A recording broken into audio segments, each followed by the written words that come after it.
Alright my dudes, isang malamig na morning kasama yung mga makukulit kong aso. Maintenance muna, maintenance, para hindi tumaas ang aking high blood. Samahan niyo ulit ako ngayon. Mag-e-exercise naman tayo para healthy.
Yun, tapos bili tayo ng pandesal. Syempre morning ride na rin. At yun nga pala, kaya ako rin ginawa tong episode na to dahil meron akong na-score na good item. Good item nga sana. Oo nga pala, ito nga pala yung ating episode 19. Meron akong ano. At yung ano natin na yun, a pretty decent action cam my dudes. Finally. So kaya ako ginawa tong episode na to dahil gusto kong i-testing yung GoPro Hero 7 na nabili natin second hand. Kaya nabili ko siya, sobrang mura lang. At ito yung masarap na pandesal ni ate, mas mura pa, 2 pesos lang isa. Yummers. Na-excite talaga akong i-testing tong action cam, kaya nasipagan din akong lumayo at bumili dito sa medyo mas malayo na lugar eh. At yun, as I was saying, nabili ko nga ng mura lang tong GoPro Hero 7 Black. Dito rin malapit lang sa amin. Isang ride lang. Mga less than 10 kilometers. Well, nahanap ko lang din siya sa marketplace. And ayun, nagmura pa siya ng 1,000 kaya nag-decide na akong kunin siya. Mukhang maayos naman kausap si ma'am eh. Oo nga pala, shout out sa iyo ma'am Concepto. Maraming salamat sa maayos na transaksyon. Yun, nakalimutan nga lang kitang bigyan ng aking sticker na Kukoy Dudeman. Ito naman yung stoplight.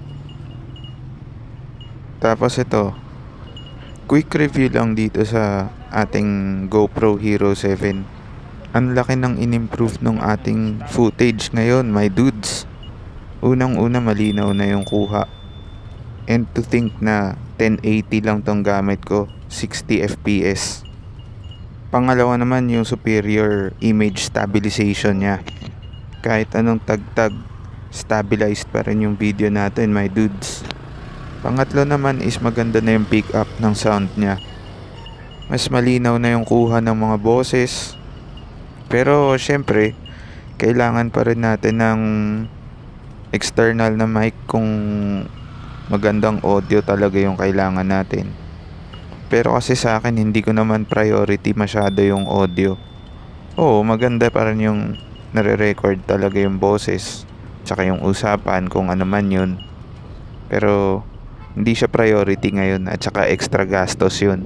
Kaya nga tayo kumuha ng medyo mamura-mura na GoPro eh, para makamura, 'di ba?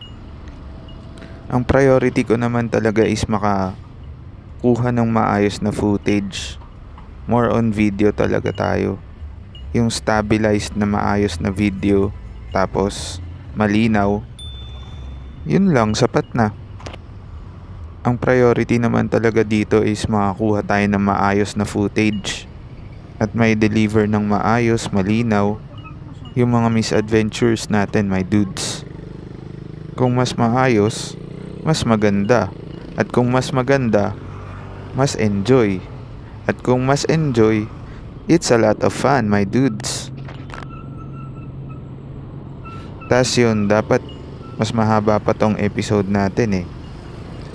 Sa sobrang excited ko kasi di ako mapakali. Kaya buting-ting ako ng buting-ting nung ating action cam. Habang nagche-check ako ng recording nabura ko pala yung unang footage. Kaya kung ano yung nakita nyo kanina, nasa Petron ako. Pangalawang footage na yun. Nabura yung mas mahaba na footage na nauna. Wala naman, share ko lang. Medyo na bad trip lang ako dahil mas maganda sana yung footage nun eh. Kaso, yun nga, di mapakali, na-excite, nagbuting-ting, ayun, nabura.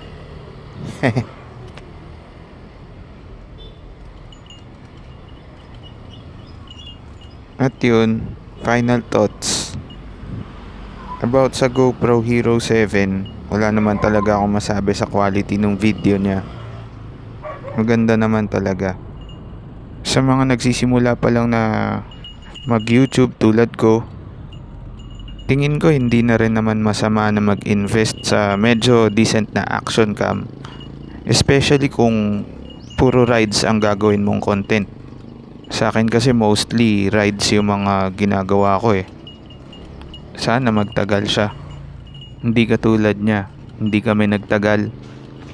Minahal ko naman siya ng buong buo, buong puso.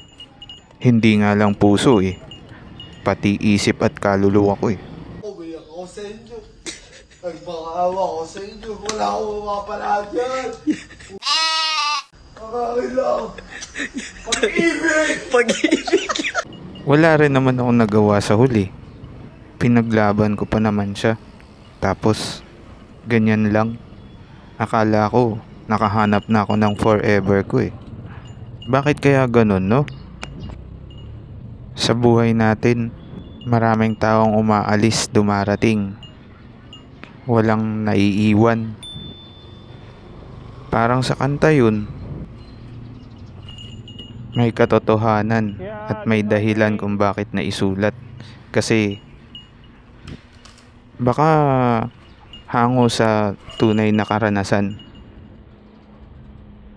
Ako nga naranasan ko Paano pa kaya sila? Yun nga lang ako nasaktan. Pero matagal naman na yun, matagal na panahon na. Lampas siguro ng 1 dekada na yun. Minsan sa buhay, kailangan mo na lang tanggapin yung mga bagay-bagay para makamove on ka na rin. Tulad ko. Minsan kasi mapagbiro lang din si tadhana. Pero naniniwala pa rin ako na nandyan lang yung aking sintang irog, my baby girl. Hindi yung aking alaga, si baby girl. Si baby girl is my fur baby. She's a good girl. Sa tingin ko mamahalin nyo rin yun pag nakita ninyo. Ayan siya yung maingay, yung may tagpi sa muka. Ang cute niyan, ang tabatsuy. Tapos sobrang saya lang yan na nakabalik na ako. Kaya yan, sobrang nag-iingay siya dahil sobrang excited.